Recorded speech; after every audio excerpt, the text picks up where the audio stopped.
Hi guys. Now that we have the insulation and windows installed, I wanted to give you an overview of the entire shipping container. We have made a few changes and I'll let you know as we move along, but hopefully you can get a general idea of what the initial layout was and why we made the changes that we made.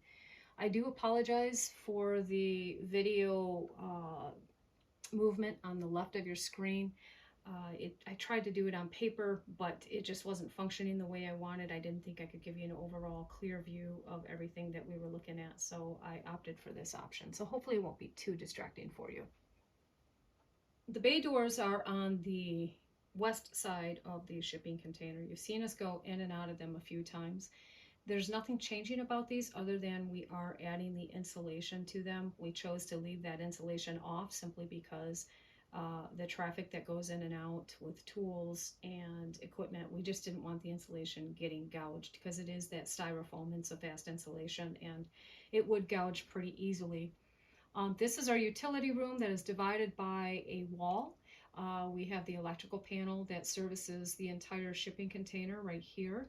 And then of course we have our pressure tank for the well and the on-demand hot water system. The on-demand hot water system may move to this wall depending on allowance of space. Not sure yet. We won't know until we get into that. What we do know is we cannot have these two items close to the electrical within 6 feet. So that's why you see them in the locations that they're at. On the other side of that wall is the bedroom. As you can see, there's only enough room for a king-size bed. I do have what I think is going to be open shelving right here. I considered cabinetry, but I don't want it to feel like a travel trailer. So that is something that we'll think about and move on as time goes on and we realize the space more. The only difference here that you'll see is we do have can lights, but I decided because we only have one mini split system all the way over, and that's our heating and cooling system on this side. It's rated for 600 square feet. We have 320. So it's more than enough, but we have to rely on basic airflow. So I put a ceiling fan in here to allow for that. That ceiling fan is going to be centralized in this room. So that means I have to relocate these lights most likely so I don't get a strobing effect. The number one area in major changes is this bathroom area, and that's basically because of spacing allowance for hallway, walking, pass-through, and doors. We're doing away with this door completely. We are cutting back this wall for this closet right here. And we are going to do a header that will allow us to do two very large bypass barn doors. And on the other side of the barn door, on the outside, I will put a large mirror to help open up the space.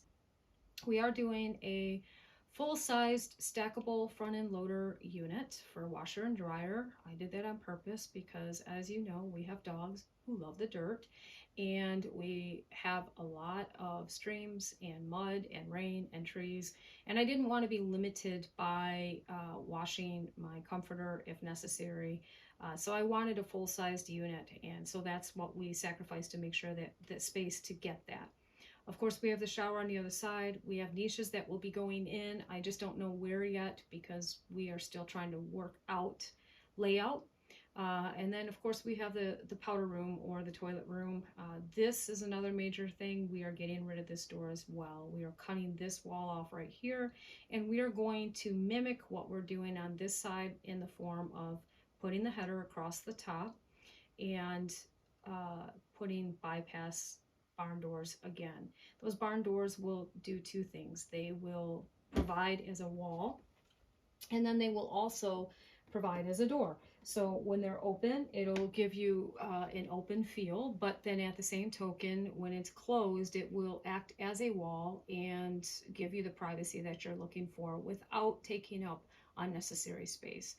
By doing barn doors on both this powder room and the closet, removing this area, it probably gave us an additional 6 inches, and it felt completely different. So it meant a little extra work in taking down the original framing that we had, but in the long run, it's going to pay off. The only thing that we did change right here is we switched the bypass, or pardon me, the pocket door from this side to this side, because I wanted to house a medicine cabinet in this wall.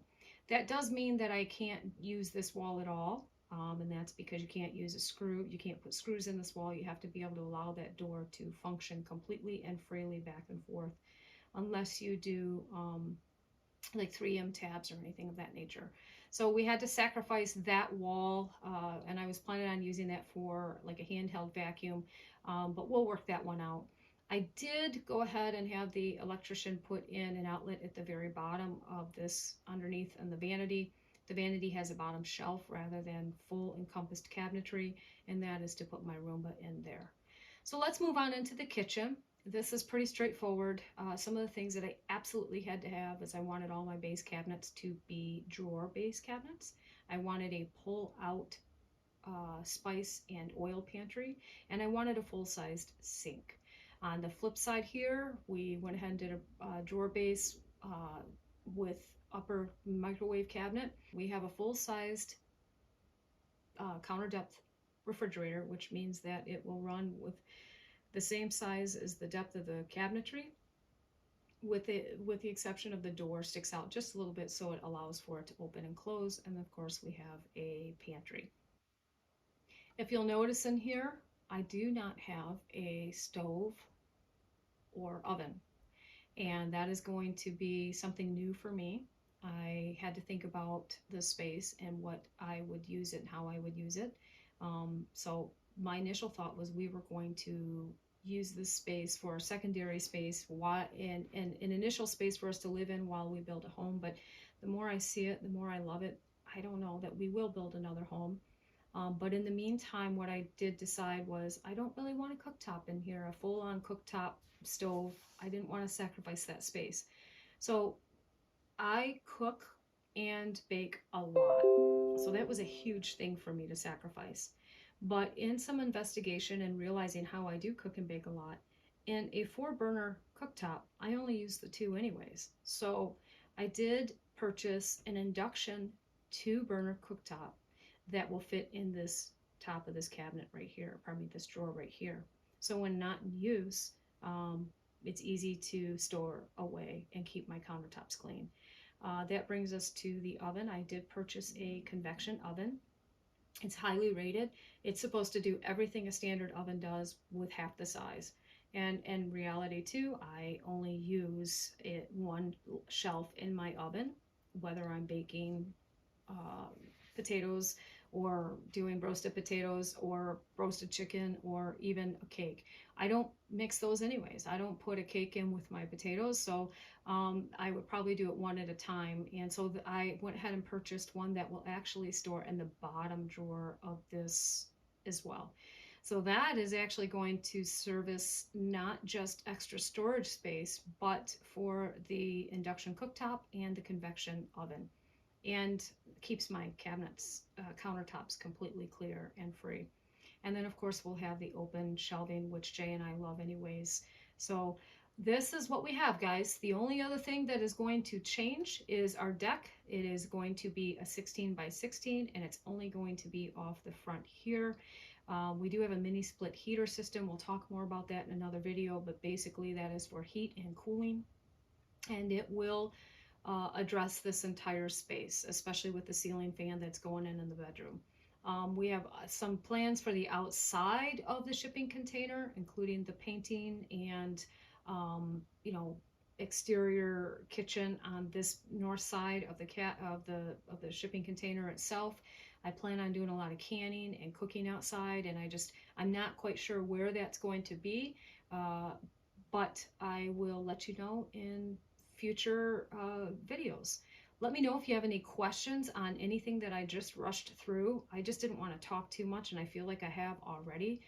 Some of you may already be asleep, but I've had a lot of people ask us, what does the inside look like? And I just wanted to show you what I do anytime I do a design for a client. This is what it looks like, so that you can realize the space. And then once we walk through the space, you'll start to see what I mean. At least you have an initial idea of where all the walls and everything are going. And we have we do have a little bit of a mindset that we will probably expand this area. But right now, we just want to uh, take care of what we currently have and make sure that we complete that and get a feel for how we're going to live in it and see if maybe we want to add a full, another unit, another full unit, or an 8 by 20 unit, or however way we're going to do it, whether or not we want to stack it. Uh, just overall figure out how we're going to live in this one first, figure out how we're going to complete it, you know, cut our teeth in on this one and do the best that we can to get as much knowledge without getting in over our head. And so there are going to be some changes even from beyond what you see here, but overall, at least you have an idea.